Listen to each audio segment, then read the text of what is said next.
You hit on a point before that I'd like to have you expand on, the Ink Master rise of tattoo artists on TV shows. Yeah. Have you ever been contacted by Ink Master? Yes. And I would imagine you're not a big fan of that kind of industry. I had a Skype call. So earlier on, when I had my daughter, I was contacted by Ink Master to join the show. And what they were doing, what they have is they have a casting company that's separate from the production company. And so the production company hires.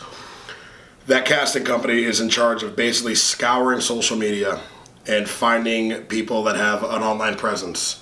Right around 2011, so my daughter was about 1, Instagram came out, and I was lucky enough to be in that early crowd that joined on right when it started. Yep. And a lot of the tattooers that were active on that, it was a very small group, and it was very self-perpetuating. A lot of very real communication, real engagements, like personal. It was a small community at the time. Every click, every like, every comment really mattered because we saw it. Yeah.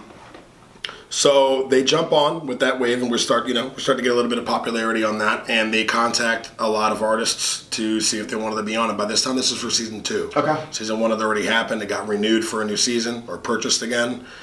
So they contacted, and I went through a Skype interview, and a lady named Heather, if I'm not mistaken, was speaking to me and asked me, what did it feel like when you got into your first fist fight?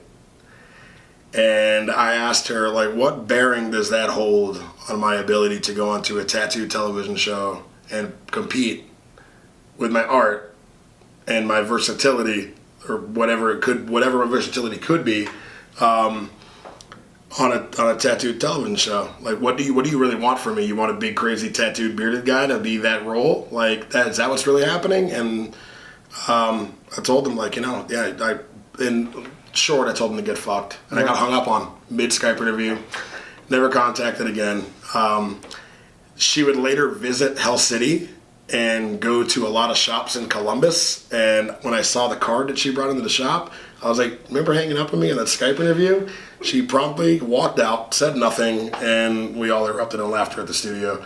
No, they don't contact me anymore. And they did it again about a couple of years ago, and I responded that as long as you put me on as a judge on that show to judge one of the Flash challenges, considering you've had several people go on that show and copy my work on that show, you should have me go on there and judge if they're going to be doing my work. That's the only level of involvement I'll ever have with that studio.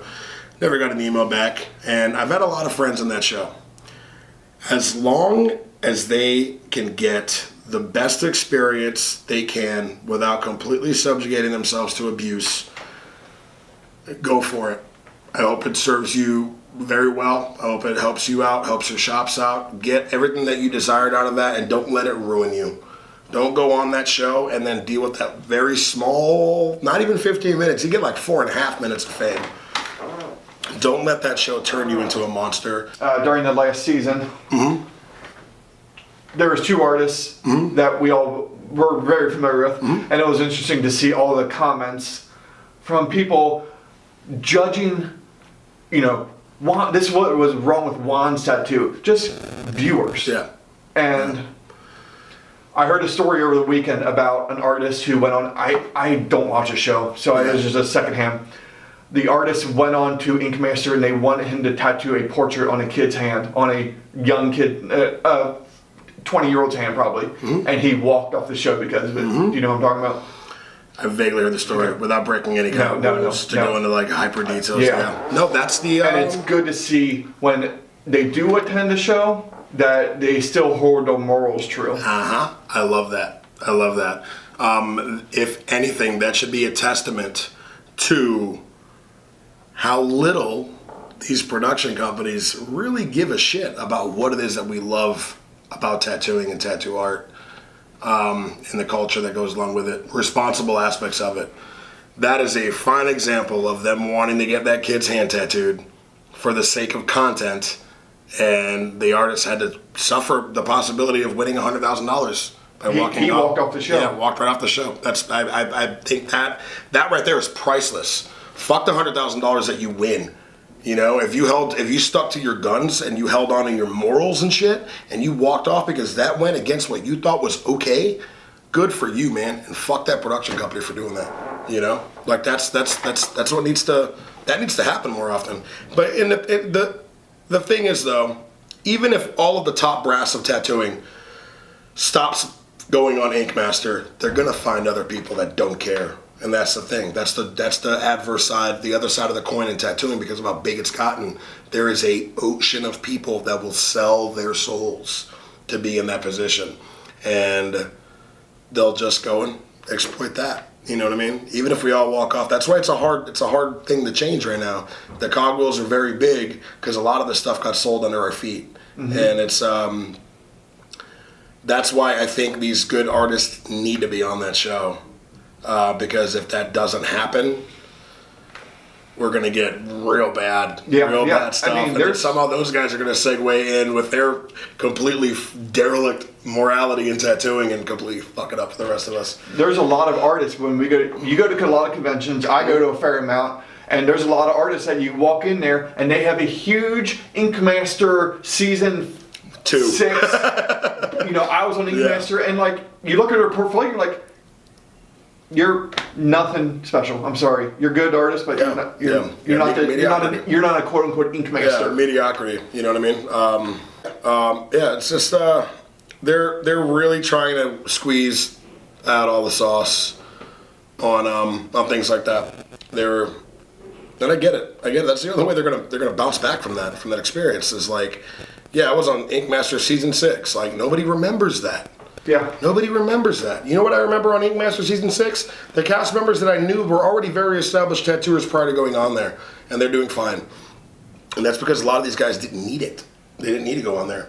Josh Payne and Juan Salgado. Yep. Josh Payne was already world famous. He killed us. Yeah. DJ was already world famous prior to going on. Juan Salgado was the tattoo hero of Puerto Rico. I'm a Puerto Rican. Mm-hmm. I know who he was. I know who he is. I knew his work prior to that. And I totally understand the backlash. Puerto Ricans, man, we're very vocal. We're a very vocal bunch. So it's like tight in the community. Yeah, tight in the community, and supports the shit out of the people that represent our little corner of the world. None of them needed to be on Ink Master. It didn't need to happen. It happened.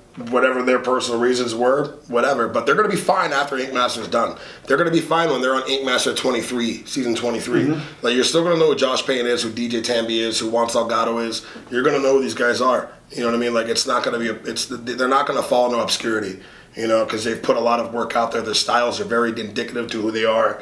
Their work speaks for itself, and it's going to continue to do so because they're creators, they're content makers. Whatever the reasons were for getting on that show, they're a flash in the pan for the public eye. But all of us who really do take tattooing seriously, and all the serious collectors, and those are the discerning eye that want to get good tattoos, they're going to keep gravitating their way. It's not going to change. That's not going to change. Ink Master or not, it's irrelevant. So it's a real shame to see that they have to subjugate themselves through all that negativity on who won or who sucks or who should die or whatever, like all the crazy shit that gets said. It's a shame, And that money that you win from Ink Master, that doesn't last long. No, I'm telling you. That doesn't last long. After taxes. No, yeah, you're stuck. If you get $100,000 after taxes, you're stuck with $60-something thousand. And then think about you'll get 1 billion free booths for a year, but you got to pay for your flights. You got to pay for your friends' flights. You got to pay for your significant other's flights. You got to pay for your hotels. You got to pay to eat on the road. That's the most expensive thing. Think about what everybody spends when they're on the road eating. You're easily spending your week's groceries on one meal. Yep. It doesn't make any sense. The money's gone so quick. And you're paying taxes on that, sales tax, hotel tax, all these things. Because these little conventions aren't putting you up in some 5-star suite. You may have been put up for some 5-star suite on the finale to go film for Ink Master. You may have been put up in a house over by Newark Airport where they filmed that.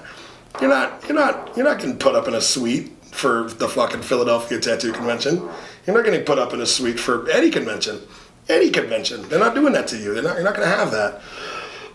You're not going to have a writer. Nobody's going to fulfill that. There's too many shows. There's too many things going on. It's not going to go down. So that money's gone like that. You pay off a little bit of your debt. You pay off some of your shop rent. You know, you take your shop on a vacation, gone. Yep. Months, maybe even weeks, depending on how bad it was you were in before you got on.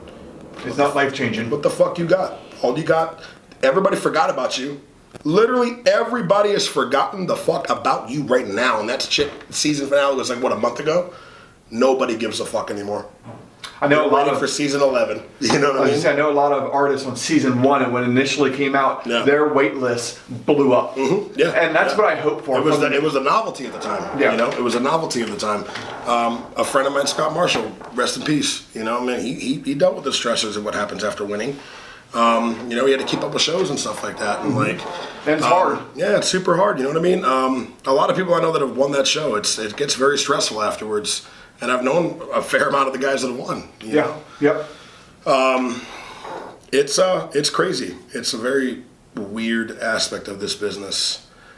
I just wish the best. I don't want to hear about friends stressing out so hard that they keeled over and died. No, I don't want to hear about friends that have had a relapse, or I don't want to hear about friends that have had that an addiction forms because of that, or they just go completely fucking nuts and they just want to fall off the face of the earth and go live in a cabin in the mountains. Like, I want my friends to have a good, sense of here and here, like that connection there. I don't want them to put themselves through bullshit for somebody and for a fucking ocean of people that don't care about them.